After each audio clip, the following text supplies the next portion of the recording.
கிறிஸ்துவுக்குள் அன்பான தேவனுடைய பிள்ளைகளே, இயேசு கிறிஸ்துவின் பரிசுத்த நாமத்தில் உங்களை வாழ்த்துகிறேன்.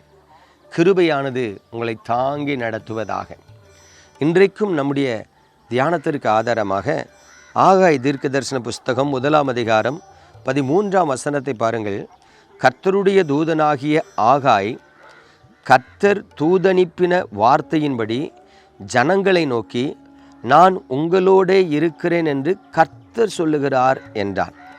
பிரியமான தேவனுடைய பிள்ளைகளே, சில இக்கட்டான சூழ்நிலைகள் வரும்பொழுது நம்மில் அநேகர் நமக்குள்ளே கேட்டு கொண்டுகிற ஒரு கேள்வி என்னவென்று சொன்னால், கர்த்தர் என் கூட இருக்காரா? சில உபத்திரவத்தின் பாதையில் நம்ம நடக்கும்போது நம்ம சிந்தித்து பார்ப்போம், ஆண்டவர் நம்மளை கைவிட்டுட்டாரோ, ஆண்டவர் மறந்துட்டாரோ அப்படின்னு நினைப்போம். இது இயற்கையான காரியம்தான். ஆனால் சில போராட்டங்களுக்கு மத்தியில் கர்த்தர் நமக்கு துணை நின்று தான் ஆக வேண்டி இருக்கிறது. கடந்த மாதத்தில் ஒரு தாயார் எனக்கு ஃபோன் பண்ணாங்க. தம்பி, சொந்தத்தில் ஒரு பொண்ணு, எனக்கு அன்னை மகாதான், அவள் மாப்பிள்ளை கேன்சர் வியாதியில் படுத்திருக்காரியா, தூத்துக்குடி ஜிஹெச்சில் அட்மிட் பண்ணியிருக்கிறாங்க, டாக்டர் முடியாது கொண்டு போங்கன்னு சொல்லிட்டாங்களாம், என்ன பண்ணேன்னு தெரியாமல் இருக்காங்க, ஒரு ஜோம் பண்ணிருங்கயான்னாங்க.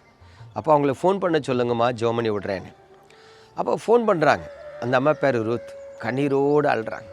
அப்போ நான் சொன்னேன், அழாதீங்க, நான் முதல்ல என்னை தேவனுக்குள் திடப்படுத்தி கொண்டு ஃபோனில் ஒரு பாட்டு படித்து ஆவியில் நிரம்பி அந்த வியாதியை கட்டிஞ்சு இயேசுவின் நாமத்தில் விடுதலை உண்டாகட்டும் அப்படின்னு ஒரு ஜெபம் பண்ணுறேன்.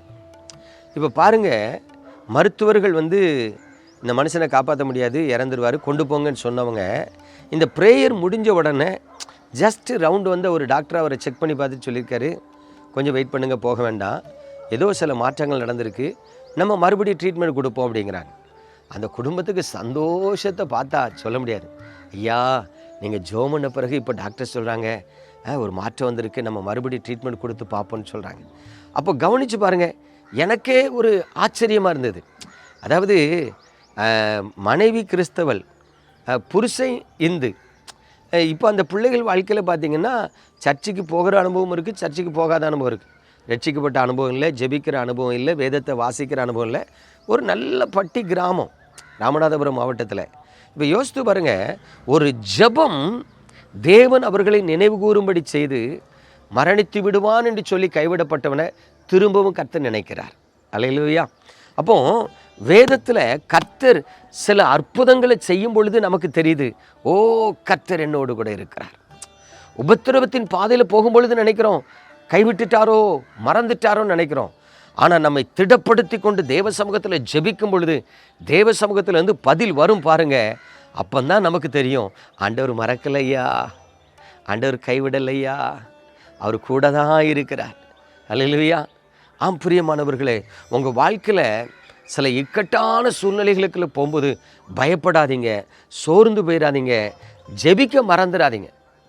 ஆண்டவரே வேதத்தில் அப்படி தான் சொல்லியிருக்காரு, ஆபத்து காலத்தில் என்னை நோக்கி கூப்பிடுங்க.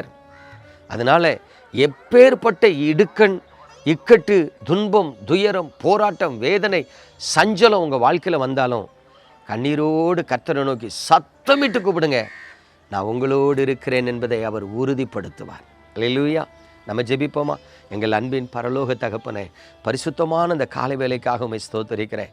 உங்கள் நாமத்தில் உம்முடைய ஜனங்களுக்காய் ஜெபிக்கிறேன், ஜெபித்தவர்களை ஆசீர்வதிக்கிறேன். சுந்தர், என் கர்த்தர் உன்னை கைவிடலை, அவர் உன்னை மறக்கலை, உன் பலவீனத்திலிருந்து அவர் உனக்கு சுகம் விடுதலை தருகிறேன்னு சொல்லுகிறார். ஆசீர்வதிங்கப்பா. ஆரோக்கிய சாமி, ஆண்டவருடைய கரம் உண்மையில் அமருகிறத பார்க்கிறேன். உன் வேதனை நீ சுகமாயிரு என்று கர்த்தர் சொல்லுகிறார். தகப்பனே, உமது பிள்ளைகளை நினைத்தருளுவீராக, நன்மையினால் திருப்தியாக்குவீராக. தனலட்சுமி, உன் ஜெபங்கள் கேட்கப்படுகிறது, உன் ஜெபத்துக்கு கர்த்தர் பதில் கொடுக்கிறார். இதோ உன் அங்கலாய்ப்பை மாற்றி உன்னை ஆனந்த தைலத்தினால் அவர் அபிஷேகிப்பேன் என்று சொல்லுகிறார். லெனின், நீ செய்து வருகிற கர்த்தருடைய ஊழியத்தில் என் தேவனுடைய மகிமை விளங்கும் என்று கர்த்தர் சொல்லுகிறார். வருகிற நாட்களில் உன்னை ஆசீர்வதித்து மேன்மைப்படுத்துவேன் என்று கர்த்தர் சொல்லுகிறார். தகப்பனே, நீர் உமது பிள்ளைகளை ஆசீர்வதியும், உங்கள் நாமத்தை மகிமைப்படுத்தும், உம்முடைய பிள்ளைகளோடு கூட இருக்கிறீர் என்பதை விளங்க பண்ணும். இயேசு கிறிஸ்துவின் பரிசுத்த நாமத்தில் ஜெபிக்கிறேன் நல்ல பிதாவே, ஆமென்.